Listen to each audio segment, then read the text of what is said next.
nossa congregação do Porto Alegre. Ouvimos falar muitas vezes dos nossos irmãos que aqui congregam e agora temos a grata oportunidade de presenciarmos a robustez do trabalho do Senhor que é realizado neste lugar. A nossa oração é que mais e mais a obra do Senhor frutifique aqui e, de certo, Ele assim o fará. Tendo dito isto, nós convidamos a todos para que localizem a palavra do Senhor no Evangelho conforme escreveu Mateus, porção que nós leremos e que é muito cara para nós, principalmente neste momento histórico que celebramos. Mateus, capítulo 16, versículos 16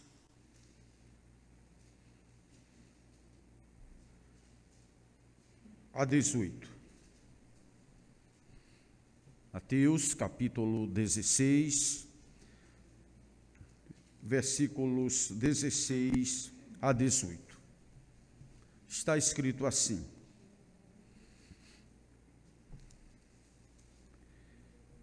Respondendo Simão Pedro, disse: Tu és o Cristo, o Filho do Deus vivo. Então Jesus lhe afirmou: Bem-aventurado és, Simão Bar-Jonas, porque não foi carne e sangue que tu revelaram, mas meu Pai, que está nos céus. Também eu te digo que tu és Pedro, e sobre esta pedra edificarei a minha igreja, e as portas do inferno não prevalecerão contra ela. Amém.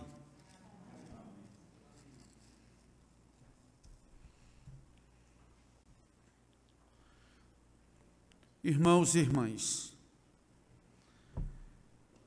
podemos assegurar que o cristianismo se constitui na mais poderosa força sobre a terra. Ao longo destes mais de 2000 anos, verificamos a culminância e, consequentemente, o surgimento e também a derrocada de poderosos impérios. Ao longo destes 2000 anos, diferentes ideologias foram disseminadas e mais tarde esquecidas. Ao longo deste período, organismos internacionais e alianças entre diferentes povos pereceram em diferentes momentos.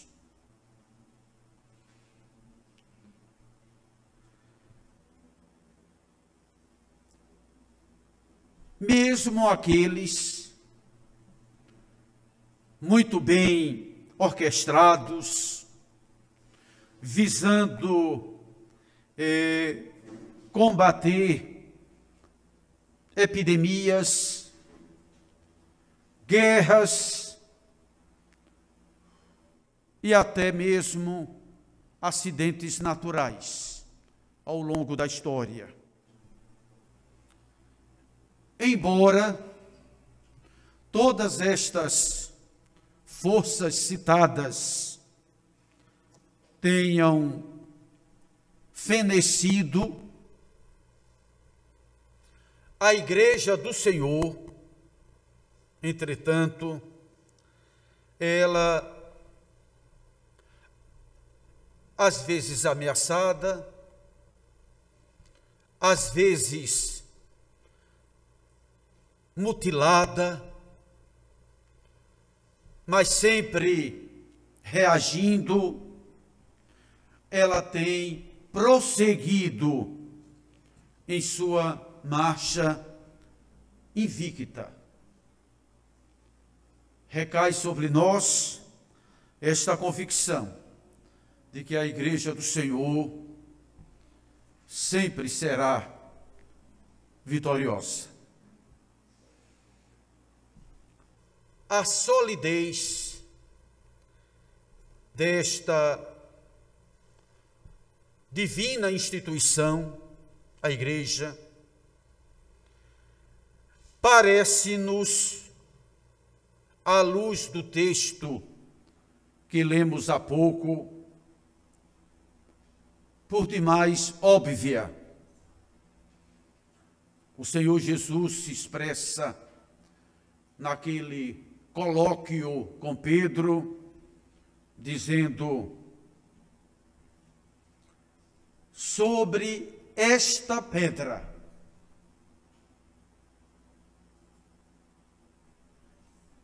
sobre esta rocha, pedra se constitui numa superfície dura e sólida. Sobre esta pedra edificarei a minha igreja.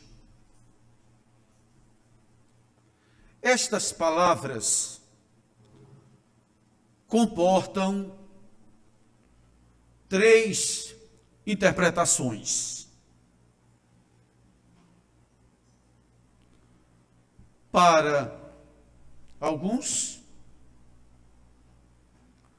Pedro é a pedra.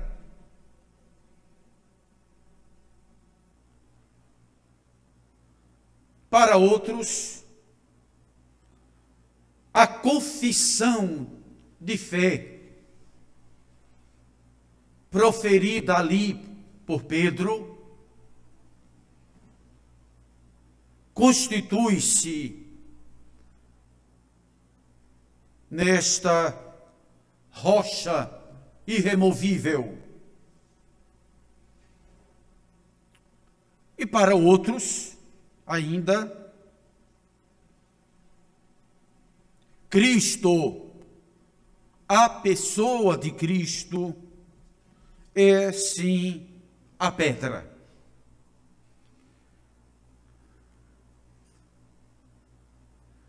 A primeira linha de interpretação é defendida pelos romanistas, que veem na pessoa do sumo pontífice em Roma esta fonte segura para a solidez da igreja. E as duas últimas interpretações, elas são igualmente aceitas pelas igrejas da Reforma. a bem da verdade, nada difere dizermos que a pedra seja a afirmação de fé dita por Pedro, ou dizermos que Cristo é a pedra. Ambas se conjugam, se combinam.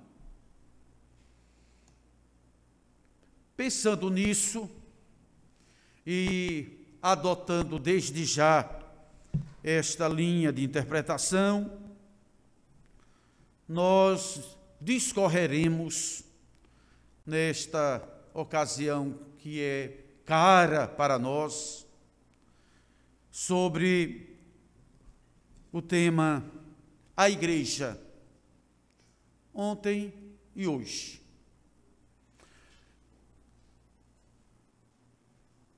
Podemos assegurar, meus irmãos, diante do tema proposto, que, inicialmente, a Igreja do Senhor foi formada, com toda a certeza.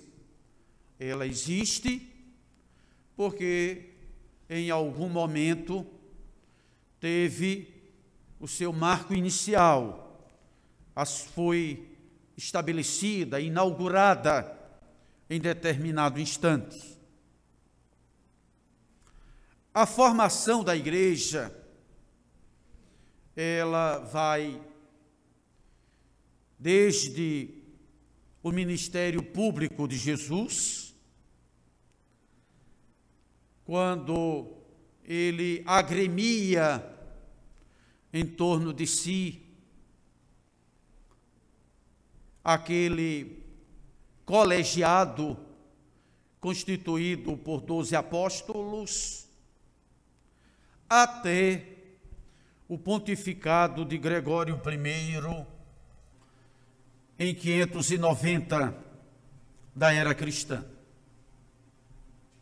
Trata-se de um período consideravelmente longo, também conhecido como a história da Igreja Antiga.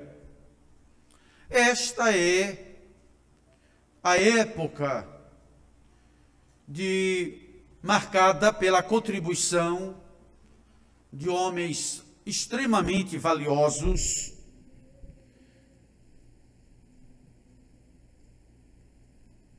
os quais têm sido, pela tradição cristã, denominados de os pais da Igreja.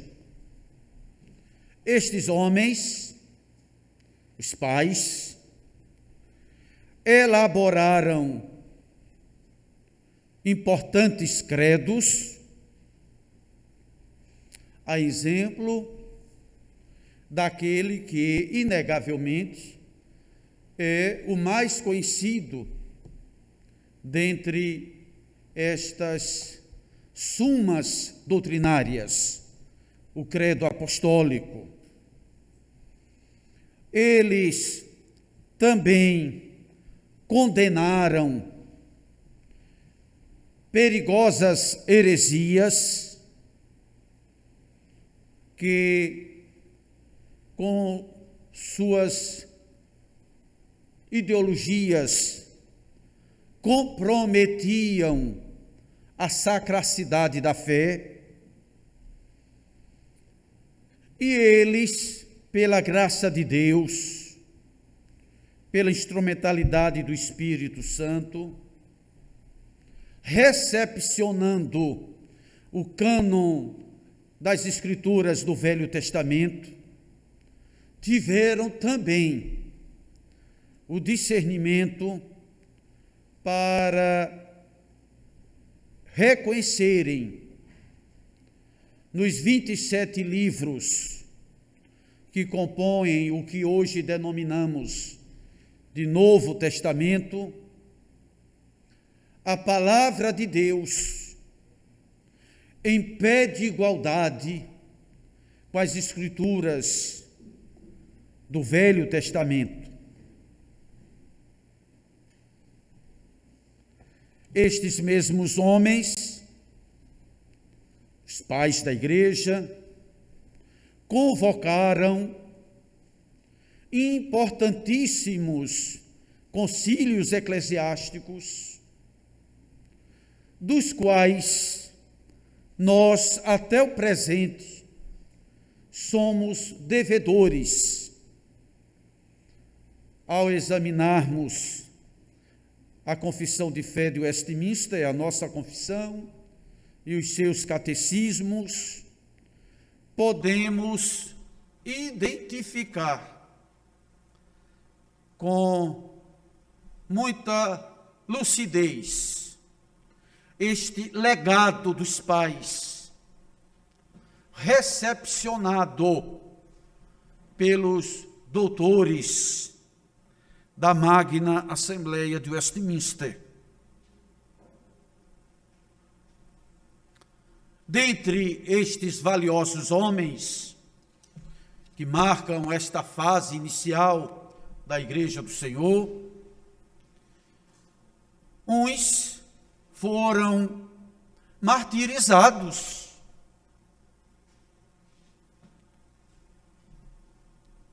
pagaram com a sua vida o preço de suas convicções. Daí, um escritor da antiguidade, Tertuliano, com muita propriedade, ter dito: o sangue dos mártires é a semente do cristianismo. E, de fato, a igreja sempre cresceu em meio às tribulações, às perseguições, aos embates. É assim, continua sendo assim. Outros, dentre os pais, foram exímios pregadores, homens que fizeram do púlpito uma verdadeira tribuna, onde a palavra de Deus foi exposta com a máxima beleza e coerência, tais como Crisóstomo, apelidado exatamente por isso de o Boca de Ouro, e Ambrósio, o mestre de Santo Agostinho. Estes homens, meus irmãos, os pais da igreja, que se situam naquela primeiríssima fase de formação da Igreja do Senhor, eles nos recordam o tempo todo a centralidade bíblica demonstrada pela igreja de Bereia, mencionada no livro de Atos dos Apóstolos, no capítulo 17, versículo 11, que, mesmo diante do discurso do apóstolo Paulo, tinham a habilidade, a inteligência de confrontarem o dito com o escrito. Estes homens, os pais da igreja, também nos recordam a pobreza, as convicções e o sofrimento da igreja de Esmirna, mencionada no livro do Apocalipse, capítulo 2, versículos 9 e 10. Meus irmãos, graças a Deus, muitas graças a Deus, porque a igreja do Senhor, ela foi formada. Mas temos uma péssima notícia para dar. Cumpre-nos dizermos aqui que a igreja do Senhor, ela desgraçadamente foi deformada.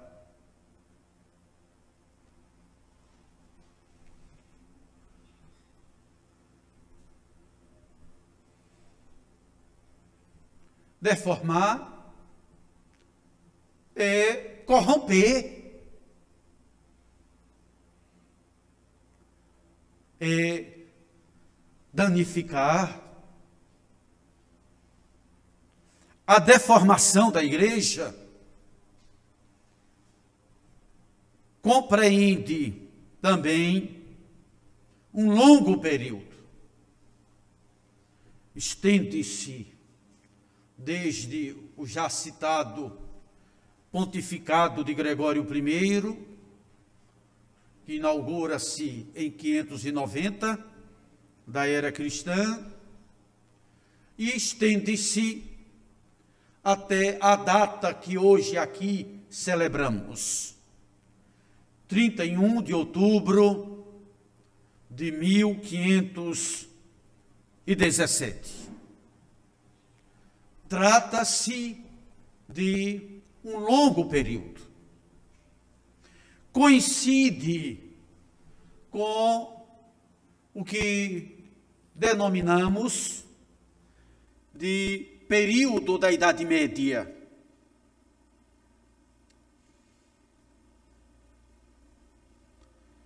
Foi ao longo desta fase que, lamentavelmente, a igreja do Senhor alcançou a sua maior vulnerabilidade.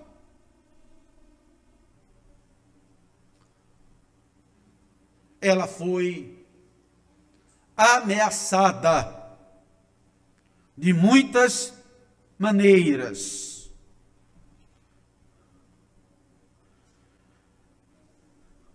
Surgem, neste período,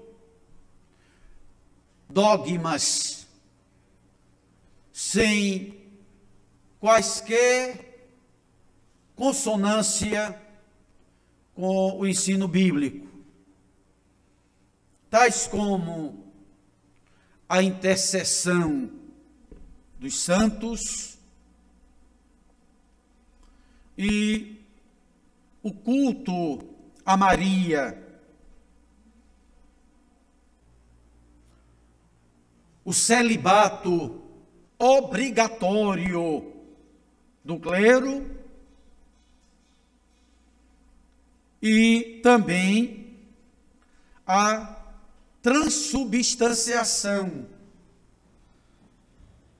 Ensino este que compreende tão somente no resgate do pensamento aristotélico, mas desprovido de biblicidade. Dogma este que faz da missa a renovação do sacrifício de Cristo. E nesta mesma toada, nos deparamos também com o dogma do purgatório, que consiste no suposto lugar intermediário. Não confundir aqui com a doutrina presente na nossa escatologia, denominada de estado intermediário. É totalmente diferente. Dúvida esta que o nosso colega, o reverendo Rolandes, em momento oportuno, poderá elucidar diante dos irmãos. O purgatório consiste em um suposto lugar intermediário, para onde vão as almas dos defuntos com a intenção de serem ali depuradas das chamadas penas temporais, antes de serem admitidos à eterna bem-aventurança ao paraíso.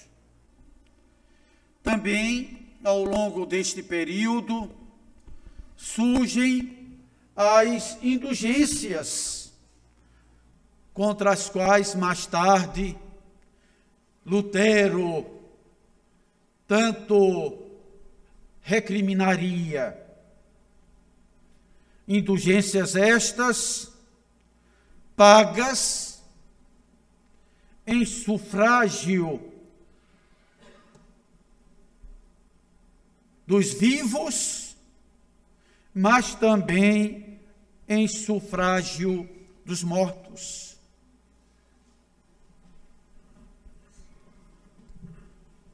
Como se não bastasse tudo o que aqui mencionamos, tudo isto que em muito nos envergonha, consistindo numa profunda nódoa na vida da igreja, este período também é marcado pelo nepotismo, que implica na compra, ou melhor, no favorecimento de parentes na máquina eclesiástica, pessoas desprovidas de vocação para tais ofícios, e a simonia, que consiste na compra e venda de cargos eclesiásticos. Ou seja, a igreja se tornou um negócio. Contra esta igreja, tão maculada, contra esta igreja vítima de tantos abusos, recai a reprimenda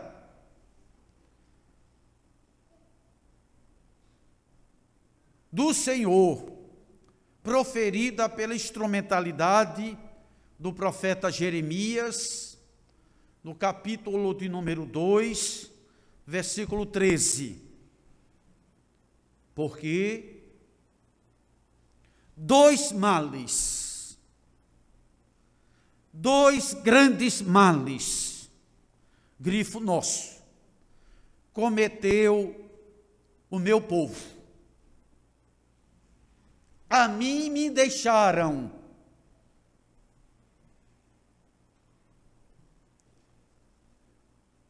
e cavaram cisternas rotas, que não retém as águas. Meus irmãos, nós não estamos imunes aos desvios da Igreja do Senhor, aos erros, às ameaças. Devemos sempre nos mantermos em estado de alerta, aprendendo com os erros crassos do passado. Mas, diante do exposto, recapitulando o tema proposto, a Igreja do Senhor, ontem e hoje,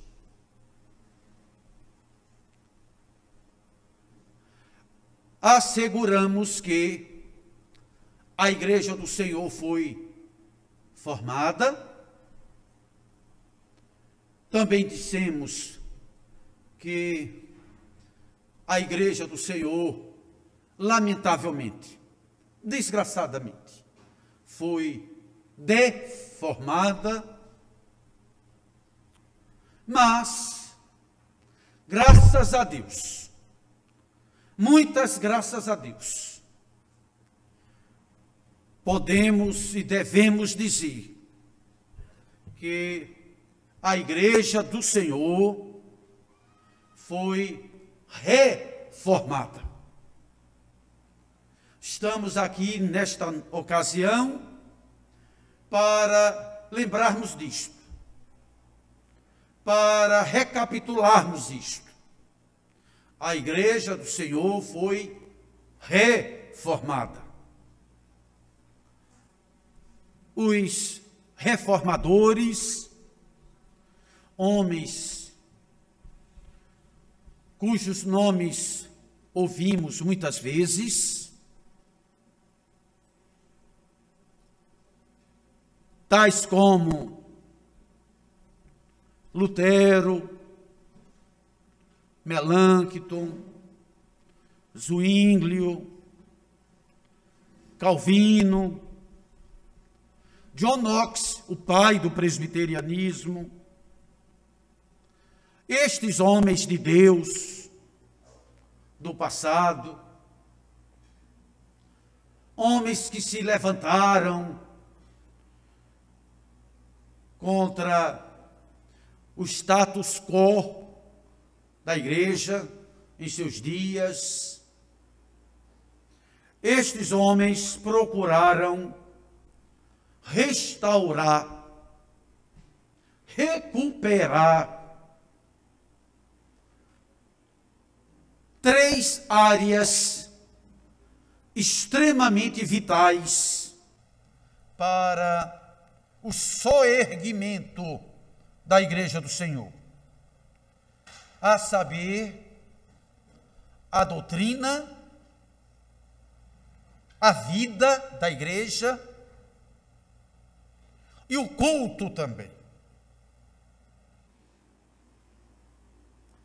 Quanto à doutrina, aqueles homens, meus irmãos, eles começaram defendendo a supremacia das Escrituras. A palavra de Deus deveria se sobrepor diante de qualquer ensino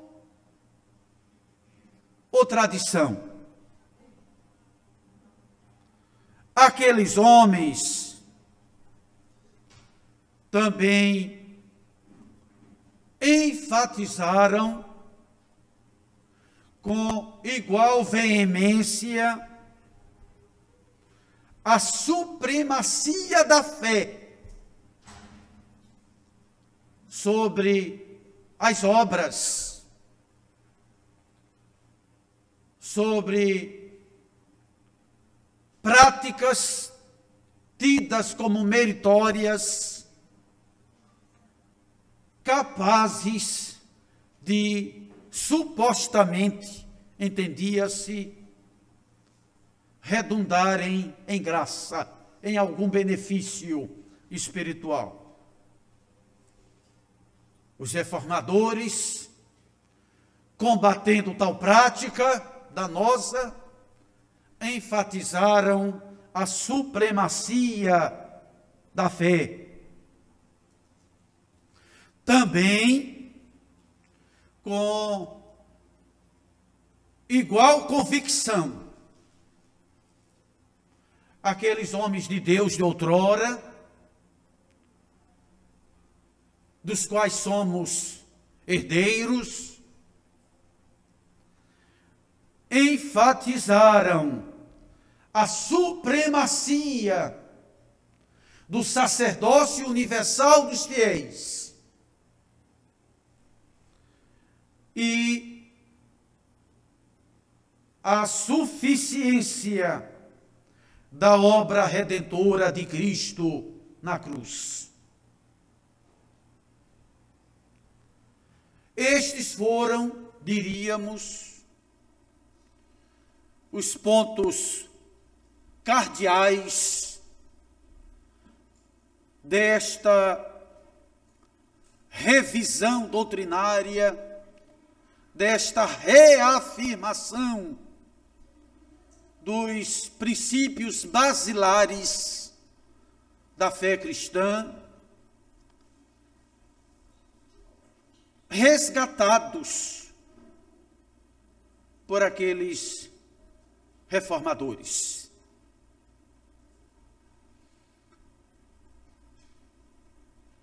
A preocupação deles, como dissemos, compreendia a doutrina, como terminamos de expor, mas também se preocuparam igualmente com a revitalização do culto.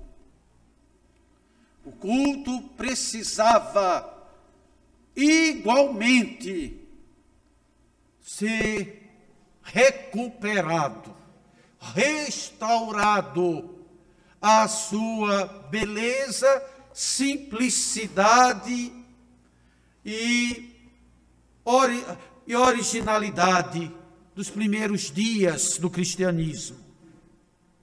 Por isso, eles ensinaram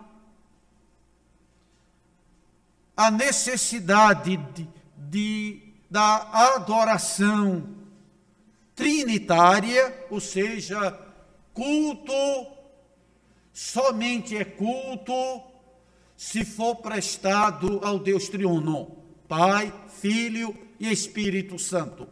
A ninguém mais.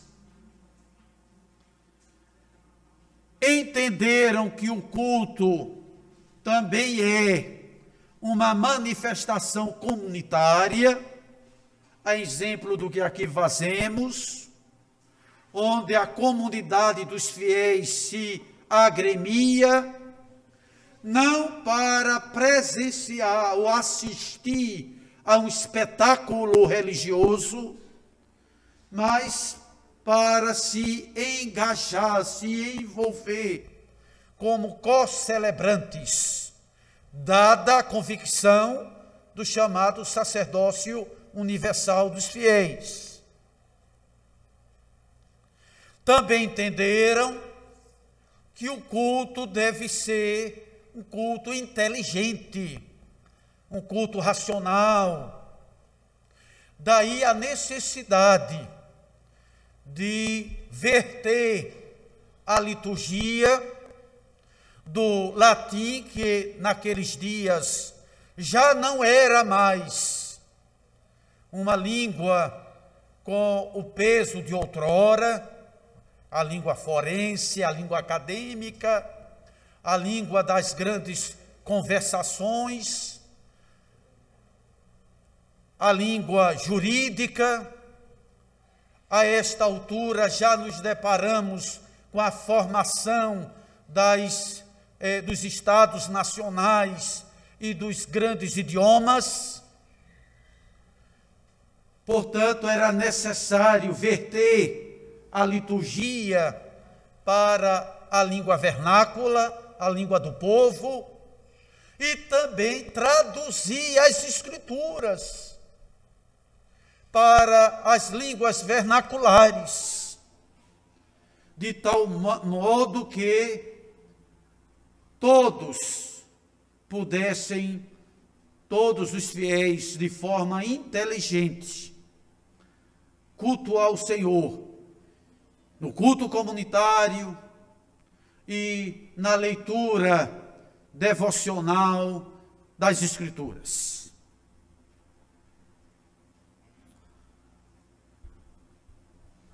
Quanto à vida, esta foi também uma preocupação muito grande demonstrada pelos reformadores. Eles resgataram a disciplina cristã e enfatizaram a função social do diaconato. Função social esta que precisa ser, diga-se de passagem, resgatada nos nossos dias. Diácono não é, ou o ofício do diaconato não se resume ao papel de introdutores do templo, ou simplesmente de fazer o policiamento das dependências da igreja. Biblicamente é muito mais, transcende estes limites, compreende o ministério da misericórdia. Foi isto que os reformadores entenderam. Também estes homens resgataram a dignidade do trabalho, vendo no trabalho um aspecto vocacional. Portanto, vocação agora não é, no entendimento dos reformadores, circunscrita ao exercício do sacerdócio. É mais do que isso. A vocação compreende a família. A vocação compreende o trabalho nos seus mais diferentes ofícios. Aqueles tidos como os mais nobres, mas também os mais simples. E se o conceito de vocação foi redimensionado, isso trouxe, consequentemente, uma grande transformação na vida social da época, resultando em progresso.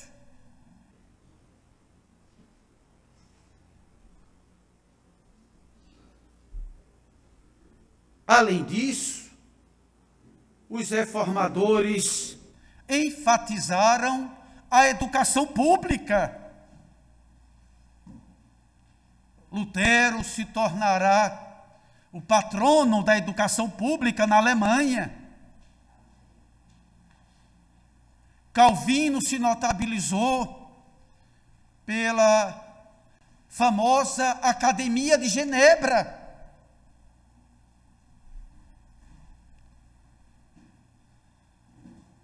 E tantos outros que poderíamos aqui mencionar de igual envergadura.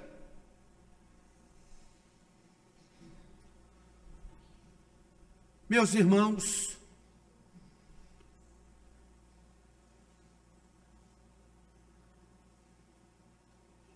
para fazermos justiça, já que citamos Lutero e Calvino na educação, deveríamos também citar João Amós Comênios, servo de Deus, pastor, educador, que até hoje é lembrado, é citado nos manuais de história da educação. Estes servos de Deus, meus irmãos, eles nos ensinam o significado da palavra de Jesus, registrada no Evangelho de Mateus, capítulo de número 9, versículos 16 e 17. ele se expressou dizendo: ninguém põe remendo de pano novo em vestido velho, nem se põe vinho novo em odres velhos. A reforma não foi um remendo. A reforma foi uma obra profunda de restabelecimento, de recuperação, de revitalização da Igreja do Senhor.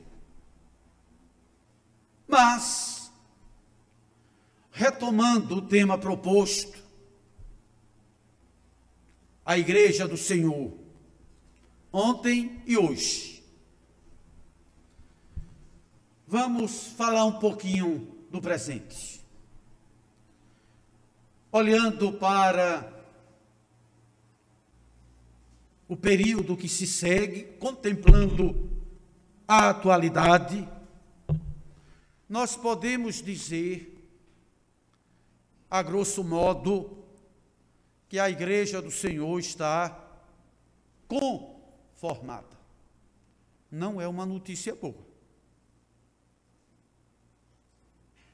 Dissemos com muito entusiasmo que a igreja foi formada.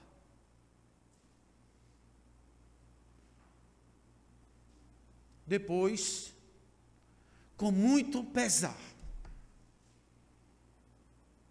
afirmamos que a Igreja do Senhor foi deformada.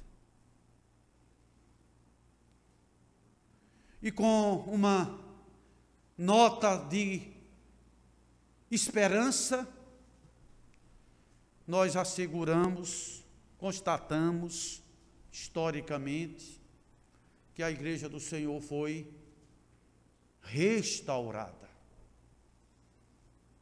Mas, cabisbaixos, envergonhados, precisamos dizer e reconhecer que esta igreja, a Igreja do Senhor no presente, acha-se conformada. Não é uma boa notícia. O atual período, meus irmãos, denominado de Igreja Contemporânea, tem sido, foi, não se pode negar, marcado por dois eventos extremamente relevantes. Justiça se faça.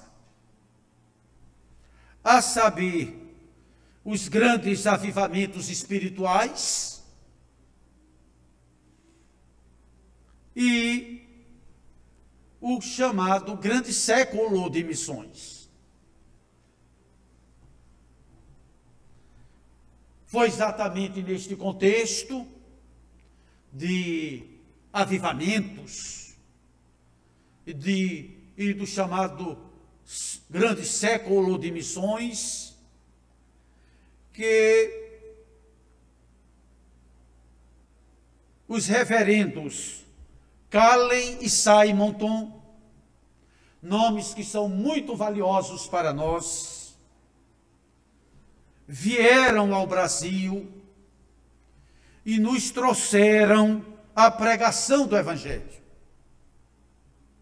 Nós somos devedores a estes homens de Deus de outrora, particularmente ao reverendo Simonton. De resto, meus irmãos, atentai bem, de resto, temos vivido ao longo deste período, pasmem, um cristianismo em crise.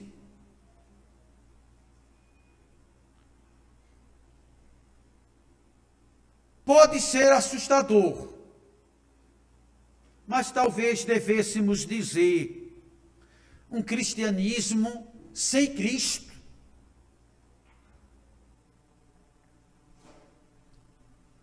Predomina o liberalismo teológico em muitos ambientes, a chamada neo-ortodoxia e outras teologias contemporâneas igualmente danosas. As palavras de Tomás de Aquino, ditas lá no século XIII, nos parecem atuais, em pleno século XXI. Ele disse: temos prata e ouro.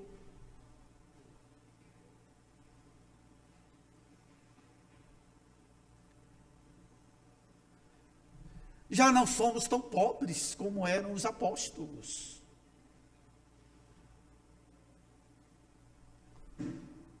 Mas, disse ele, desgraçadamente, não podemos dizer como Pedro, em nome de Jesus, o Nazareno, levanta-te e anda.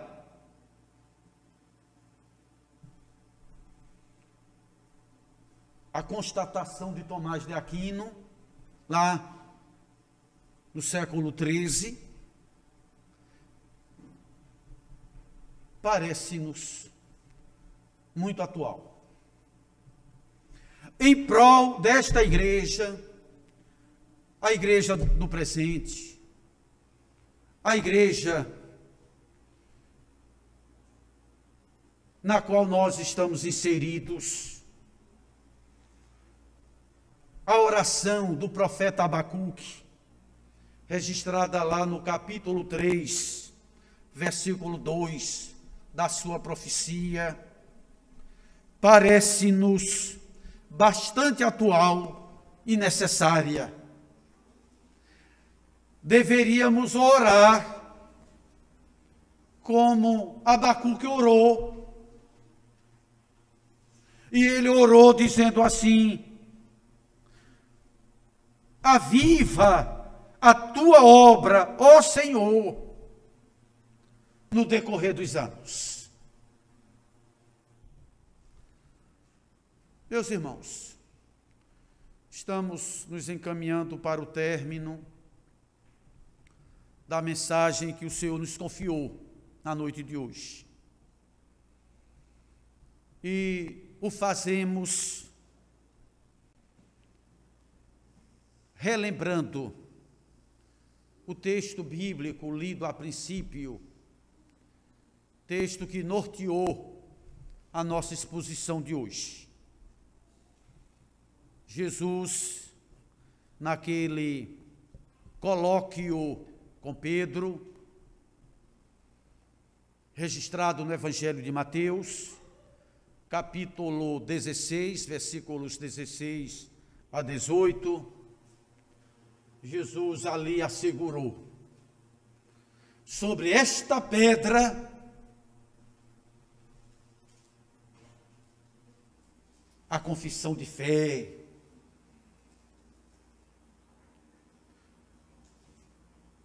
ou a própria pessoa de Cristo, sobre esta pedra edificarei a minha igreja. Meus irmãos, a compreensão da caminhada da igreja do Senhor ao longo destes séculos nos fará, com toda certeza, evitar os erros do passado e também despertará em nós a tolerância diante das nossas diferenças e também nos convencerá da necessidade que precisamos fazer, muitas vezes, de mudanças de paradigmas.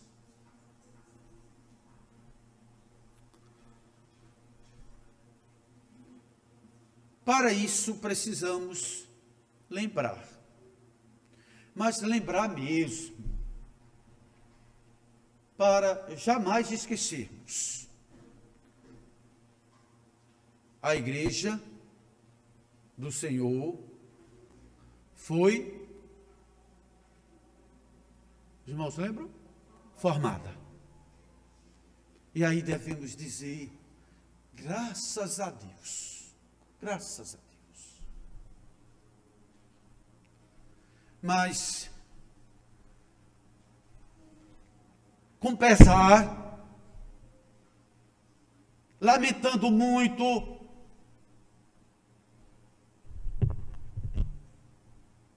devemos também reconhecer que a igreja do Senhor veio a ser o que, irmãos? Deformada.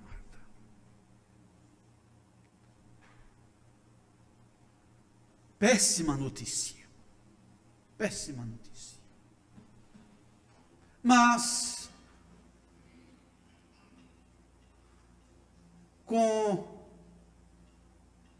muitas expectativas, com muita alegria, com as nossas esperanças reavivadas, devemos dizer, reconhecer, como celebramos na noite de hoje, que a igreja do Senhor foi, vamos lá, reformada. Mas, para não sairmos daqui na noite de hoje, com uma certa dose de triunfalismo, o que não seria bom, precisamos olhar para nós mesmos, precisamos reconhecer o dever que se impõe diante de nós, e devemos dizer, corados de vergonha, que a igreja do Senhor está de que forma? Conformada. E isso não é bom.